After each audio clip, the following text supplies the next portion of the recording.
সবুজ গালিচায় যখন বল গড়ায় বিদ্যুৎ গতিতে, স্টেডিয়াম কাঁপে সমর্থকদের গর্জনে, ঠিক সেই উত্তেজনার মাঝেই যদি হঠাৎ খেলা থেমে যায় কয়েক মুহূর্তের জন্য, কারণ কোনো চোট নয়, কোনো বিতর্ক নয়, বরং একজন খেলোয়াড় তার স্রষ্টার উদ্দেশ্যে পালন করা উপবাস ভাঙবেন বলে।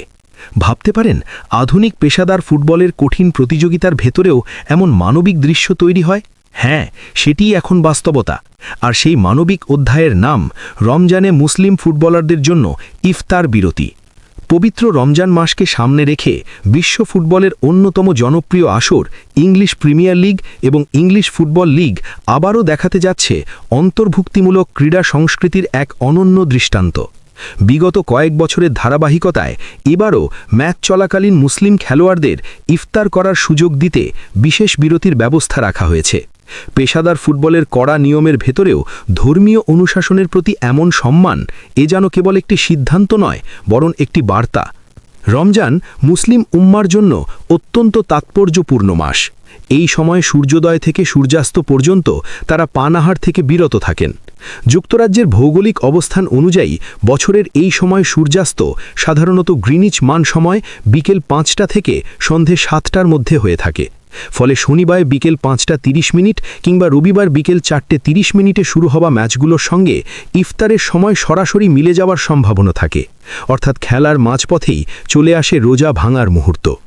এই বিষয়টি গুরুত্বের সঙ্গে বিবেচনা করে লিগ কর্তৃপক্ষ ম্যাচ অফিসিয়ালদের স্পষ্ট নির্দেশ দিয়েছে মুসলিম খেলোয়াড়রা যেন মাঠে থেকেই সংক্ষিপ্ত বিরতিতে ইফতার করতে পারেন। তবে এটি কোনো আনুষ্ঠানিক টাইম আউট নয়, খেলা হঠাৎ থামিয়ে দেওয়া হবে না, বরং গোল কিক, ফ্রি কিক বা থ্রো ইনের মতো স্বাভাবিক বিরতির প্রথম সুযোগেই কয়েক মুহূর্তের জন্য খেলা স্থগিত রাখা হবে, যাতে খেলোয়াড়রা পানি বা এনার্জি জেল গ্রহণ করে রোজা ভাঙতে পারেন।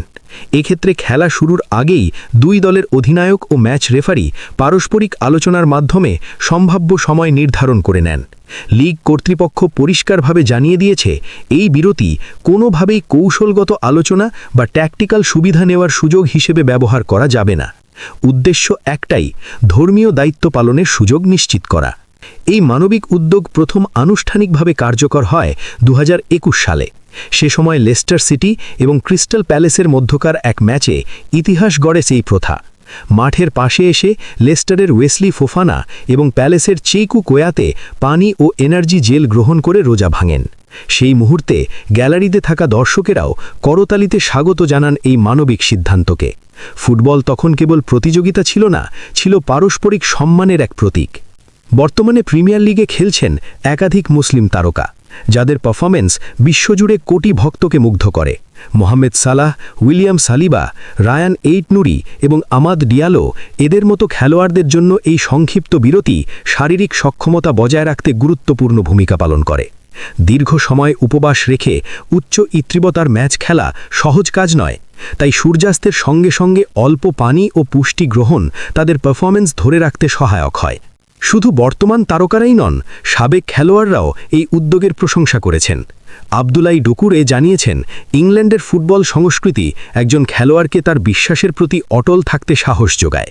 অ্যাওয়ে ম্যাচে ভ্রমণের কারণে খাওয়ার সময় পরিবর্তিত হলেও ক্লাবের শেফরা আলাদাভাবে হালাল ও পুষ্টিকর খাবারের ব্যবস্থা করেন, যাতে খেলোয়াড়রা স্বস্তি পান।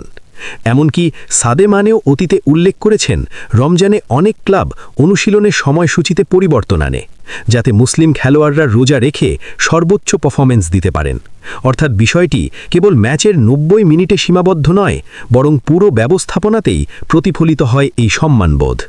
সব মিলিয়ে ইংলিশ ফুটবলের এই দৃষ্টিভঙ্গি আধুনিক ক্রীড়া সংস্কৃতির এক উজ্জ্বল উদাহরণ, যেখানে ধর্ম, সংস্কৃতি ও পেশাদারিত্ব সবকিছু একসঙ্গে সহাবস্থান করতে পারে। এটি কেবল মাঠের খেলোয়াড়দের জন্য স্বস্তির বার্তা নয়, বরং বিশ্বজুড়ে ছড়িয়ে থাকা কোটি কোটি ফুটবল ভক্তের কাছে পারস্পরিক শ্রদ্ধা, সহনশীলতা এবং বৈচিত্র্যের প্রতি সম্মানের শক্তিশালী বার্তা। ফুটবল যে কেবল গোল আর ট্রফির লড়াই নয়, বরং মানুষের গল্প। রমজানের এই ইফতার বিরতি তারই প্রমাণ। সবুজ মাঠে তাই কখনো কখনো সবচেয়ে সুন্দর মুহূর্তটি আসে বল থেমে যাওয়ার ক্ষণেই।